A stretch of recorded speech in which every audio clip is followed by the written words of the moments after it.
8 декабря. Пирамида.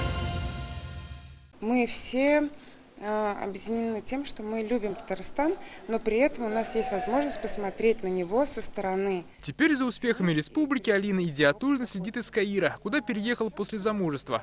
При этом связь с родиной девушка не теряет. На форум привезла два предложения – создать в Египте сообщество татар и устроить ярмарку предприятий Татарстана. Вообще у Татарстана очень много возможностей, но почему-то именно кто живет в Татарстане, об этом либо не понимает, или не осознает, или не ощущает. А когда ты приезжаешь извне, ты видишь, что тут куча площадок. Очень много инновационных проектов. Поделиться своими идеями на форум в Казань приехали полсотни наших молодых соотечественников из разных стран мира. Все вместе они собрались на встрече с Фаридом Мухаммедшиным. Спикеру парламента рассказали, у одних есть желание вернуться, другие готовы приезжать поделиться опытом, третьи хотят установить с родиной деловые связи. Борис Титов занимается же списком, кто хочет бизнесмены вернуться в Россию.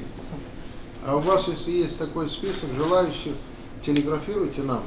Нам бы надо перечень посмотреть, какие они образования получили, в какой сфере можно их использовать, значит, как им найти себя уже у себя на родине, и постараемся помочь. Рыма? Для тех, кто только определяется, кем хочет стать, на форуме развернули обширную ярмарку профессий. С помощью различных игр и семинаров специалисты выявляли, к чему у людей призвание, а наставники-тьюторы помогали раскрыть талант.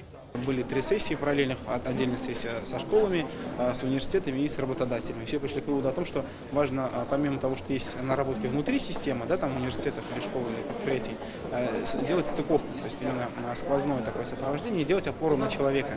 То есть, во-первых, ценности и запросы именно человека ставить вперед. Форум дал возможности познакомиться с потенциальными работодателями, а идеи деловых проектов выслушали руководители министерств.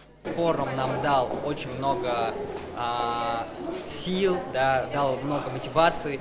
Теперь я лечу с новыми идеями. Так же, как отзываются участники, эта встреча существенно расширила круг знакомых, что для успеха в жизни тоже немаловажно.